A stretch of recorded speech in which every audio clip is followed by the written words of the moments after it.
वंदे मातरम को लेकर कांग्रेस के अलग अलग रुख के बीच अब बीजेपी नेता स्मृति ईरानी ने कांग्रेस पर सीधा निशाना साधा है। दिल्ली में बीजेपी के सेवा संकल्प कार्यक्रम और राष्ट्रीय पदाधिकारी की बैठक के दौरान स्मृति ईरानी ने कांग्रेस के पूर्व राष्ट्रीय अध्यक्ष के एक बयान का जिक्र करते हुए महिला आरक्षण का मुद्दा उठाया। स्मृति ईरानी ने कहा कि अगर कांग्रेस महिलाओं और वुमेन लीडरशिप का समर्थन करती है तो उसे संसद में महिलाओं को 33% आरक्षण देने के लिए प्रधानमंत्री नरेंद्र मोदी के प्रयास का समर्थन करना चाहिए। उन्होंने कांग्रेस से अपील करते हुए कहा कि महिला आरक्षण कानून को देश भर में जल्द लागू करने के प्रयास में प्रधानमंत्री मोदी का सहयोग किया जाए। यानी वंदे मातरम के मुद्दे के बीच बीजेपी ने अब कांग्रेस को महिला आरक्षण के मुद्दे पर घेरना शुरू कर दिया है।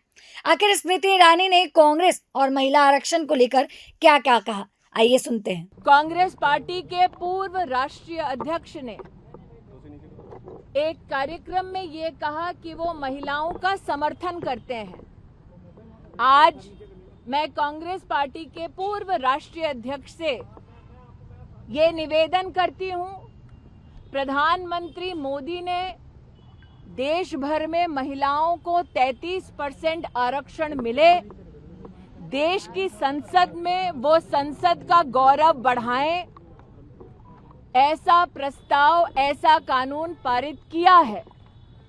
प्रधानमंत्री मोदी ने सभी राजनीतिक दलों से ये अपील की है कि वो त्वरित रूप से महिला आरक्षण का ये संकल्प देश भर में लागू करने के लिए प्रधानमंत्री का सहयोग करें। इसीलिए चूंकि कांग्रेस पार्टी के एक अहम नेता ने महिलाओं और महिलाओं के नेतृत्व के समर्थन की बात की है, मैं उनसे कहना चाहती हूं विनम्रता पूर्वक, कृपया प्रधानमंत्री जी की इस मुहिम को कि देश की महिलाओं को संसद में नेतृत्व करने के लिए 33% आरक्षण का बिल त्वरित रूप से लागू हो, इस प्रयास में प्रधानमंत्री जी का सहयोग करें। मैं ये भी जानती हूं कि कल कांग्रेस के उस नेता के मंच पर हिंदू धर्म को लेकर बातें हुई। हमारी धार्मिक सोच में ही न सिर्फ हम ये कहते हैं कि यत्र नार्यस्तु पूज्यन्ते रमन्ते तत्र देवता, लेकिन साथ ही हमारे धर्म में हम माँ भगवती, माँ लक्ष्मी, माँ सरस्वती की आराधना करते हैं। इसीलिए चूंकि उन्होंने धर्म का आह्वान किया है, मैं उस अहम नेता को एक और निवेदन करती हूँ। वंदे मातरम में भी जिन पंक्तियों को कांग्रेस मुख्यालय में रोका गया, उन पंक्तियों में माँ दुर्गा का उल्लेख है।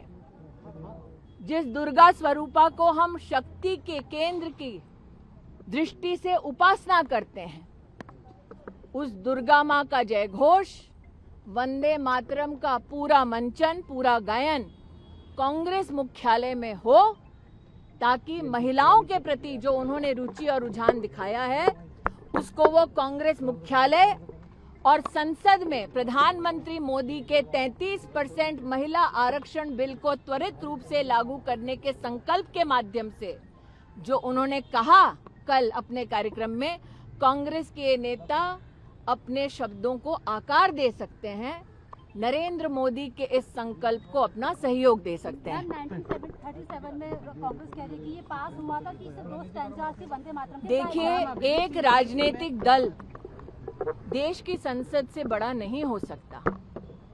एक राजनीतिक दल का एक बयान देश की संसद से बड़ा नहीं होता। देश की संसद, देश की गरिमा, देश के संविधान और देश की जनता की संरक्षक है, उनकी आवाज है। क्या अब हम ये सोच हमारे देश में निर्धारित करना चाहते हैं कि एक राजनीतिक दल का फरमान देश के कानून और संसद की गरिमा और देश के संविधान से बढ़कर है? प्रभातखबर.com, विश्वास वही, रफ्तार नहीं।